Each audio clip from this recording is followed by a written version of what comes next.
आगे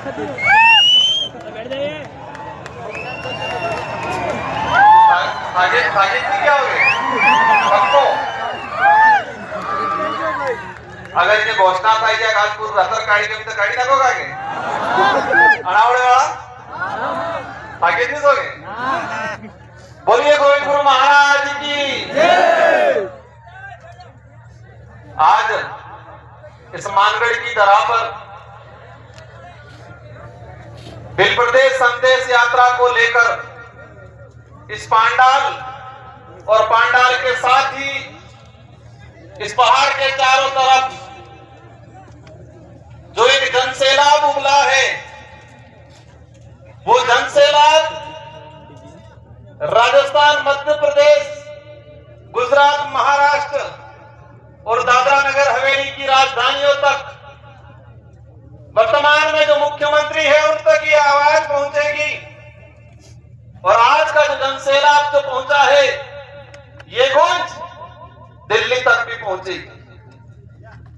बिल प्रदेश की जो मांग को लेकर बड़े बुजुर्ग से लगा के हमारी माताएं बहनें, नारी शक्तियां, युवा साथी और हमारे साथ ही इस क्षेत्र में रहने वाला एससी समुदाय, माइनॉरिटी समुदाय, ओबीसी के साथी और हमारे बीच में विशेषकर जो जयपुर से आए तो प्रोफेसर एक बीडी शर्मा जी और बाकी साथियों को भी ये बिल प्रदेश की जो आवाज है, आप सभी सोशल मीडिया के माध्यम से सुनते आए होंगे। कुछ लोग बिल प्रदेश की मांग के विरोध में एक माहौल बना रहे हैं। मैं इस मंच से मेरी बात को शुरू करना चाहूंगा। यह बिल प्रदेश जो संदेश यात्रा है, यह किसी एक संगठन का या मेरा या हमारे विधायकों का, ना ही पवन जी का, ना ही कांति भाई का किसी एक की कल्पना है, किसी एक का उद्देश्य है, किसी एक का सपना नहीं है। यह सपना 1913 के अंदर 1500 से अधिक आदिवासी समुदाय के वीर गणवीरों ने अपना त्याग बलिदान देकर शहीद हुए थे। इन गणवीरों का अधूरा सपना है। उस समय से मांग चली आ रही है। ये बात इसलिए बताना चाह रहा हूं कि 2-3 दिन से मीडिया में, सोशल मीडिया में, प्रिंट मीडिया में माहौल बना हुआ है। विरोधी लोग माहौल बना रहे हैं।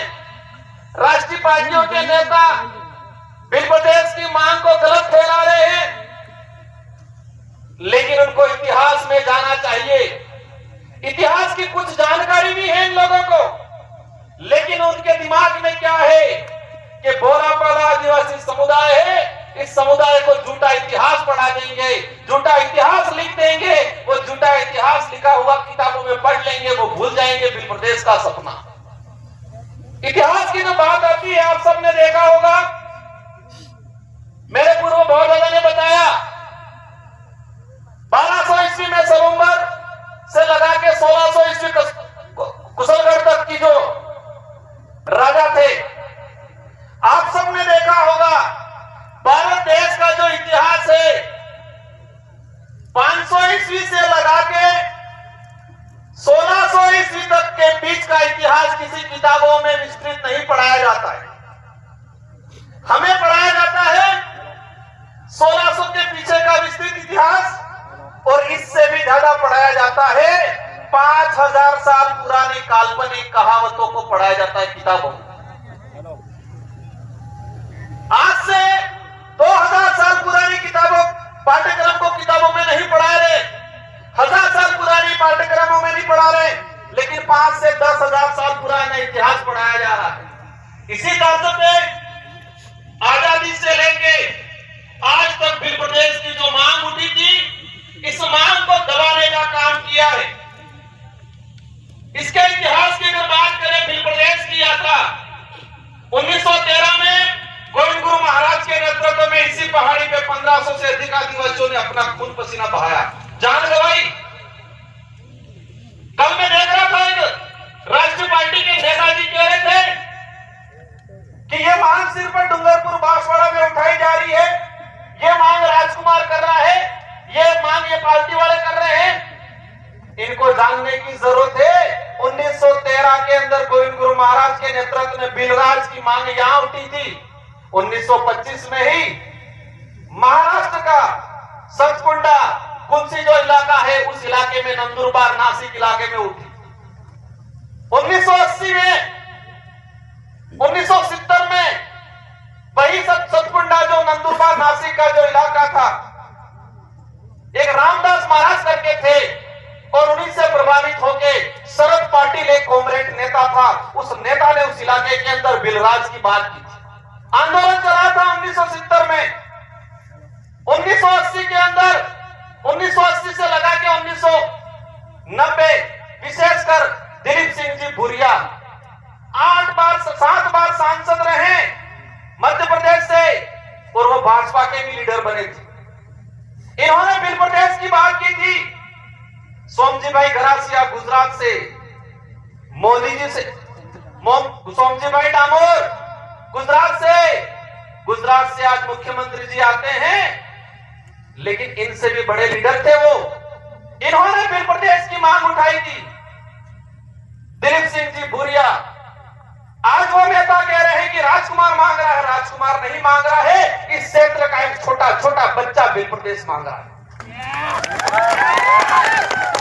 बिल प्रदेश की लड़ाई को लेके 1500 आदिवासी यहां मरे, यहां शहीद हुए, भुला बलोरिया के अंदर शहीद हुए, ऐसे ऐसे कई आंदोलन हुए।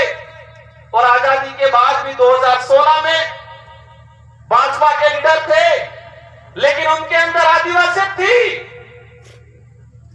नंदलाल जी मीणा 2016 में बोला था, मैं मंत्री हूं लेकिन सरकार का गिरवी नहीं रखा हूं मैं, बिल प्रदेश के लिए मंत्री पद भी छोड़ना पड़े तो छोड़ दूंगा, ये नंदलाल जी मीणा ने बात रखी। आज कुछ नेता कह रहे हैं कि राजकुमार ये कर रहा है, बाप वाले ये कर रहे हैं, विधायक ये कर रहे हैं। हम कुछ नहीं कर रहे हैं, हम तो हमारे पुरखों का जो अधूरा सपना था उस सपने को साकार करने का काम कर रहे हैं हम लोग। हमारे पुरखों का जो त्याग बलिदान, इन्होंने जो शहादत दी है, उन शहादत को सम्मान दिलाने का काम कर रहे हैं हम लोग। वो हमारा फर्ज है, क्योंकि हमारे अंदर आदिवासी है, आदिवासियों के हक अधिकार के लिए लड़ते हैं, आदिवासियों का डीएनए है। आदिवासी समुदाय ने आज इस संकट में इस स्तर पे समाज को छोड़ा है। कल देखा होगा एक बड़े भाजपा के नेता कह रहे थे कि गौरवशाली राजस्थान के इतिहास को राजकुमार रोत ने बिल प्रदेश का नक्शा जारी करके गौरवशाली राजस्थान के इतिहास को तोड़ने का काम किया है, कलंक लगाने का काम किया है, ये बात बोली। बिल प्रदेश का नक्शा मैंने जारी नहीं किया है। बिल प्रदेश का नक्शा अंग्रेजी शासन काल से लगा के वर्तमान जो समय में जिस इलाके के अंदर बाहुल्य क्षेत्र है, जिस इलाके के अंदर विकास नहीं हुआ है, वो सभी मिलकर बिल प्रदेश की बात करें। 1896 के अंदर अंग्रेजों को लगा ये ट्राइबल टेरिटरी है, यहां पर इंटरफेयर करना खतरे से खाली नहीं है, बिलों से पंगा नहीं लिया जा सकता है। इसलिए उन्होंने 1896 के अंदर बिल प्रदेश कंट्री के नाम से नक्शा जारी किया। बांसवाड़ा के एक तो लोफेसर, बांसवाड़ा के एक तो लोफेसर और हमारे पड़ोसी लोकसभा के सांसद में नाम नहीं लेना चाहूंगा। नाम इसलिए नहीं लेना चाहूंगा कि मैं मेरी जबान को गिराना नहीं चाहता उनका नाम ले। क्या बोल रहे हैं कि राजकुमार रोड पे राजद्रोह का मुकदमा दर्ज होना चाहिए, ये बोल रहे हैं ये लोग। किस बात के लिए बोल रहे हैं? कि उसने कंट्री का नक्शा जारी किया। आप तो लोफेसर हो, आप तो अधिकारी होकर नेता बने हो। कंट्री का अर्थ होता है एरिया, क्षेत्र होता है, न कि देश होता है। अंग्रेजी शासन व्यवस्था में, उसके बाद उससे पहले राजा रजवाड़ी व्यवस्था में जितना जो रियासत काल के इलाके होते थे, उसको अंग्रेजी शासन व्यवस्था के लोग अधिकतर कंट्री कंट्री के नाम से, एरिया के नाम से आइडेंटिफाई करते थे। तो ये इलाका बिल प्रदेश कंट्री के नाम से उस समय जाना जाता था। मतलब क्षेत्र, एरिया, समुदाय विशेष, बाहुल्य क्षेत्र, इलाका ये होता था। राजस्थान के गौरव की बात करते हैं। राजस्थान का गौरव आदिवासी समुदाय के बिना, उनके बलिदान के बिना अधूरा है। 1576 के अंदर हल्दी घाटी के अंदर महाराणा प्रताप के साथ कंधे से कंधा मिला के अगर वहां के आसपास के भीलों ने साथ नहीं दिया होता तो वीर शिरोमणि महाराज महाराणा प्रताप आज देश नहीं पूरे विश्व में महान माने जाते हैं। इसका सबसे बड़ा श्रेय जाता है वीर समुदाय के गले भीलों ने कटवाए। तो राजस्थान का गौरवशाली इतिहास मेवाड़ की आसपास की धरती से, हल्दी घाटी से शुरू होता है और हल्दी घाटी से आसपास इलाके के अंदर ही राजस्थान का गौरवशाली इतिहास खत्म होता है। राजस्थान के गौरवशाली इतिहास, मेवाड़ के गौरवशाली इतिहास की बात करते हैं, लेकिन इस गौरवशाली इतिहास को बनाने में इन वीर समुदाय हमारे पुरखों ने साथ दिया था। लेकिन आप लोगों ने आजादी के बाद अत्याचार, शोषण करने का काम किया। आज सबसे ज्यादा इस इलाके के अंदर बिल प्रदेश की बात उठ रही है। अगर वर्तमान सरकारें, संचालक महोदय समय हो रहा हो तो मुझे थोड़ा इशारा कर देना 2 मिनट पहले। आज सबसे ज्यादा डिमांड उठ रही है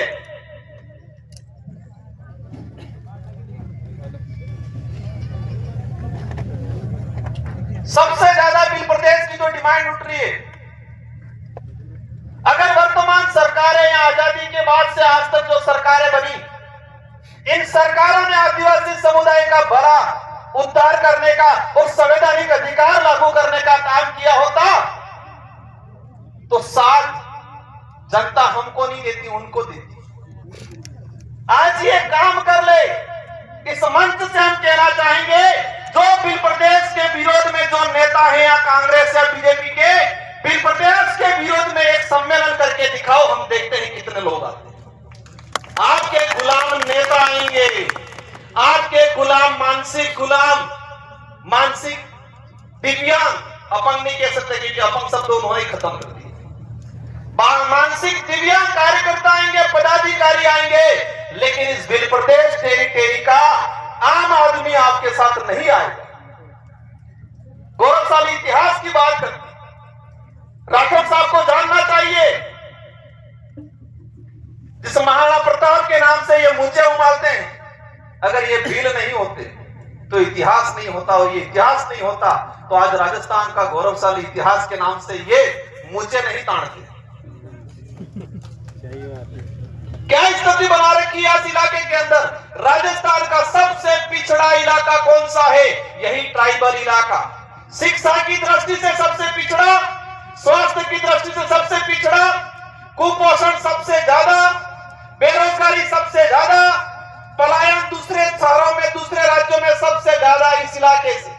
मध्य प्रदेश का सबसे कुपोषित इलाका, सबसे अशिक्षित इलाका, सबसे स्वास्थ्य की दृष्टि से कमजोर इलाका, यही झाबुआ, अलीराजपुर, रतलाम हमारा जो बिल प्रदेश टेरिटरी के अंदर।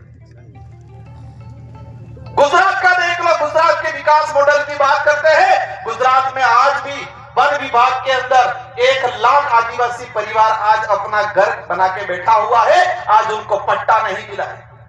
सरकारी रिकॉर्ड कह रहा है, हमारा जो ज्ञापन दिया था उस ज्ञापन में लिखा है वन भूमि पहले आई या आदिवासी पहले आया, वन विभाग पहले आया या आदिवासी पहले आया?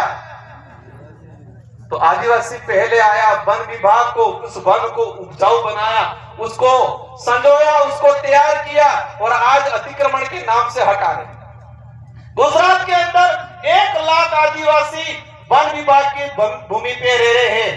हमारी नजर में वो मालिक है उस जमीन के, लेकिन सरकार की नजर में क्या है? अतिक्रमणकारी। मध्य प्रदेश के अंदर 3 लाख आदिवासी वन विभाग की भूमि में रह रहे हैं, आज हमारी नजर में वो का मालिक है। राजस्थान के अंदर 52,000 आदिवासी परिवार, महाराष्ट्र के अंदर 2 लाख आदिवासी परिवार, इस तरह से पूरे देश के अंदर आज की तारीख में 26 लाख आदिवासी परिवार वन विभाग की भूमि पे रह रहा है। ये सरकारी आंकड़ा, केंद्र सरकार का जो जारी किया आंकड़ा वो है सरकारी आंकड़ा। अब समझ लो कि कई भाई ऐसे हैं हमारे जो आज भी सरकारी आंकड़े में नहीं है, लेकिन वन विभाग में। देश के अंदर 2011 की जनगणना के आधार पे 8 करोड़ आदिवासी है। 8%, मतलब 13-14 करोड़। और आज की तुलना में, आज के समय में हम काउंट करते हैं तो 17 से 18 करोड़ आदिवासी देश के अंदर है। और वन विभाग की भूमि पे इसमें 1.5 से 2 करोड़ आदिवासी आज भी वन विभाग की भूमि।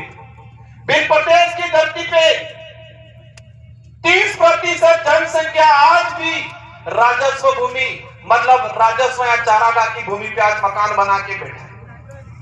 हमारा भाई आजादी से पहले मेरे दादाजी सुनाते थे, जब पानगढ़ पे फौज आई हमारे घर के आसपास से गई तो कहते थे यहाँ पर पानी पी के गए, हुआ था वहां 1913 में। उस समय से हमारे वहां बाप दादों का मकान बना हुआ है। कई मकान आज भी पिलाना में। सरकार आके कहती है आप अतिक्रमणकारी हो। आज देखा जाए, कुछ लोग कहते हैं जाति के नाम से राज्य नहीं बन सकता। मान गए जाति के नाम से राज्य नहीं बन सकता, फिर आप धर्म के नाम से देश बनाने की बात क्यों करते हो? जाति के नाम से राज्य नहीं बन सकता, मान गया मैं, फिर धर्म के नाम से हिंदू राज बनाएंगे, ये बात क्यों करते हो? क्योंकि इस देश के अंदर सभी धर्म के लोग रहते हैं, सभी जातियों के लोग रहते हैं। बिल प्रदेश जो डिमांड है वो डिमांड सांस्कृतिक आधार पे है। संविधान की अंदर अनुच्छेद 2 में 3 में भाषाई आधार पर राज्य बन सकता है। एक सभी अपने दिमाग में डाल ले, क्योंकि आप लोगों को गुमराह करते हैं, कहते हैं संवैधानिक दृष्टि से ये सही नहीं है। पहले संविधान पढ़ लेना चाहिए उन लोगों को। भाषाई आधार पर राज्य बनता है। डूंगरपुर नो कालजो, दाहोद नो कालजो, हर का बोले नहीं बोलता है। सांस्कृतिक आधार पे राज्य बनता है। बांसवाड़ा नो कालजो, न्याय जाबुआ नो कालजो, रतलाम नो कालजो, हर का के कपड़े पहने नहीं पहनता है। भौगोलिक आधार पे इस इलाके का, आज दिल्ली की तरफ से लोग आते हैं, नॉर्थ ईस्ट के लोग आते हैं, उधर साउथ के लोग आते हैं, क्या कहते हैं राजस्थान तो रेगिस्तान होगा, ये समझ रहे हैं अपने इलाके में आके। राजस्थान को किस नाम से? रेगिस्तान के नाम से परिचित करते हैं। और ये बात सही है, अगर इस इलाके में भील समुदाय नहीं होता तो राजस्थान का जो गौरवशाली इतिहास की बात करते हैं, आज सही है, हकीकत है, हमें भी गर्व है, हमारा राज्य है आज वर्तमान में गौरवशाली राज्य राजस्थान। वीरों का राज्य, बहादुरों का, बलिदानकारियों का राज्य माना जाता है राजस्थान। अगर हल्दी घाटी का युद्ध नहीं हुआ होता, मानगढ़ पे 1500 आदिवासी शहीद नहीं हुए होते, तो आज के समय में राजस्थान को गौरवशाली राज्य नहीं कहते, क्या बोलते? रेगिस्तानी राज्य ये कहा जाता है। अगर भीलों ने त्याग बलिदान, उनका खून पसीना हल्दी घाटी में अकबर की सेना को उल्टे पैर नहीं भगाया होता, तो राजस्थान को वीरों की धरती नहीं, रेगिस्तान की धरती से धरती के नाम से जाना जाता है। इतना बड़ा बलिदान भूल गया। आज आदिवासी समुदाय का विरोध करते हैं। मेरी नजर में और मेरी नहीं, सबकी नजर में जो आदिवासी समुदाय का विरोधी है वो सब विदेशी है, ये मान सकते हैं हम लोग। जो आदिवासी समुदाय का अत्याचार शोषण करता है, जो आदिवासी समुदाय के साथ खिलवाड़ करता है, वो इस देश का बीज नहीं हो सकता। क्योंकि आदिवासी समुदाय मानवता में विश्वास करता है। और एक बात ये भी ठान लेना है, कई नेता आदिवासी हैं जो पन्नालाल फन्नालाल, कई अधिकारी आदिवासी हैं। आदिवासी होना भी जरूरी नहीं है, आदिवासी होने से ज्यादा आदिवासियत होना जरूरी है। आदिवासी होना जितना महत्वपूर्ण है, उससे ज्यादा महत्वपूर्ण इसके अंदर आदिवासियत होना जरूरी है। मामा बालेश्वर को आज अपन भगवान मानते हैं, वो आदिवासी समुदाय से नहीं आते थे। आज मैं वो डीबी शर्मा जी आए, उनसे याद है बीडी शर्मा जो छत्तीसगढ़ बस्तर के अंदर कलेक्टर थे। और एक बात आप सबको जानने की जरूरत है कि इस देश के अंदर एकमात्र जगह है जहां पर संविधान मंदिर बना हुआ है, वो बस्तर में बना हुआ है। संविधान मंदिर बना हुआ है। लेकिन एक बात यह भी समझनी है कि जो भी गैर आदिवासी समुदाय का व्यक्ति अगर आदिवासी की बात करता है, उसके साथ भी ये घिनौनी हरकतें करते हैं। बीडी शर्मा कलेक्टर थे बस्तर के अंदर, उन्होंने देखा आदिवासी समुदाय जो मानवता में विश्वास करता है, जीव मात्र में विश्वास करता है, बरवर जी वो तो बता रहे थे सांप को भी नहीं मारता है, ऐसे समुदाय के साथ अन्याय हो रहा है। मैं कलेक्टर हूं, उस कलेक्टर रहते हुए उस व्यक्ति ने इस्तीफा दे दिया और आदिवासी समुदाय के साथ खड़ा रहा। वो कलेक्टर थे, इस्तीफा दे दिया, इस्तीफा देके आदिवासी समुदाय के साथ खड़ा रहा। हस्त्र क्या हुआ? आदिवासी विरोधी जो विदेशी ताकतों के लोग थे, उन्होंने इस कलेक्टर को भी नंगा करके जूते पहना के शहर में जुलूस निकाला। लेकिन फिर भी उस आदमी ने हार नहीं माना। इसलिए हमारे भी समाज के इस बिल प्रदेश की मुहिम का सबसे ज्यादा विरोध कौन कर रहा है? आदिवासी समुदाय के कुछ मानसिक दिव्यांग नेता, जिनको उनकी पार्टी में नंबर बढ़ाना है, वो लोग विरोध कर रहे नहीं कर रहे। एक तो बिल पिला गया 2-3 वीडियो जारी कर दी, राजकुमार और सब तुम्हारे 3-4 साथियों के नाम ले। पिछली बार भी 3 मिला गए। लेकिन एक बात और मैंने कल मीडिया में भी कहा था, ये डिमांड ये लोग क्या सोचते हैं, ये 3-4 बड़े लोग हैं, उनको कहीं फंसा दो ताकि ये मामला दब जाएगा। नहीं दबेगा। राजकुमार रहे नहीं रहे, बवर्जी रहे नहीं रहे, हमारे लीडर जो है वो रहे नहीं रहे, लेकिन ये चिंगारी ऐसी जग गई है कि अवश्य भी प्रदेश बनेगा। और ये चिंगारी मध्य प्रदेश, कुछ साथी आए थे सुबह 4-5 बजे अपने घर पे कि हमारा बिल प्रदेश के नक्शे के अंदर हमारा एरिया नहीं लिया गया। हमारे बिरवाड़ा आसिफ के साथी, और मैं इस मंच से भी हम आश्वस्त करते हैं, इस चिंगारी को मजबूती से बाहर लगाओ, ज्वालामुखी के रूप में तैयार होगा और अवश्य आपका इलाका भी इसके अंदर ले लिया जाएगा। कुछ लोग हंसी मजाक उड़ा रहे हैं, लेकिन एक बात समझना है कि ठान लिया है इस क्षेत्र के लोगों ने, ये पार्टी विशेष की नहीं लड़ाई है।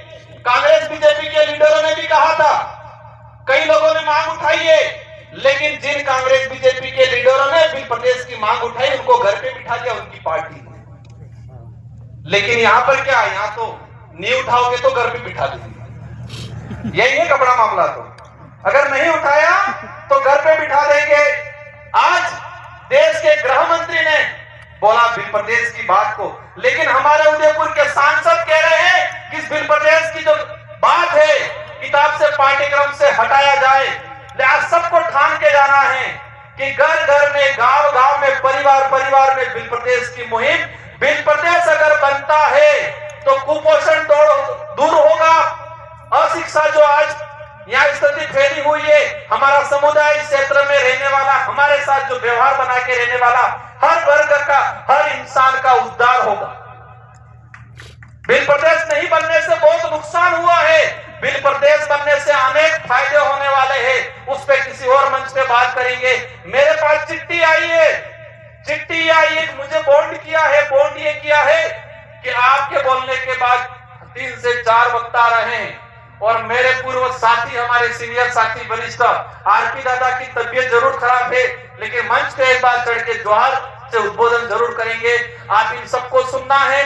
और जितने साथी बोलने के लिए वंचित रह गए हैं, मैं अनुरोध करूंगा कि नेक्स्ट बार आप सभी व्यवस्था के लिए भी तैयार रहे, और बोलने का भी अवसर आप सबको ये मंच देगा। ये बोलने अकेले की लड़ाई नहीं है, आपको गांव गांव, घर घर, ये लड़ाई राजनीतिक नहीं है, ये लड़ाई अस्तित्व की है, संवैधानिक अधिकारों को लागू कराने की है, हमारे आने वाली पीढ़ी को बचाने की लड़ाई है। इसलिए हम सबको मिलकर लड़नी है। इन्हीं शब्दों के साथ आप सबको धन्यवाद, आभार। बैठना है, कोई उठेगा नहीं। 2 से 3 वक्ता रहे हैं, इसके बाद शांतिपूर्वक तरीके जाना है। और इस आज से ठान के जाना है कि अगले साल, आने वाले साल भील प्रदेश का ये जो कारवा है पूरी 2 से 3 पहाड़ियां ढक जाए। इस मुहिम के साथ हम चलेंगे। इन शब्दों के साथ आप सबको धन्यवाद, आभार, जय जोहार, जय भील प्रदेश।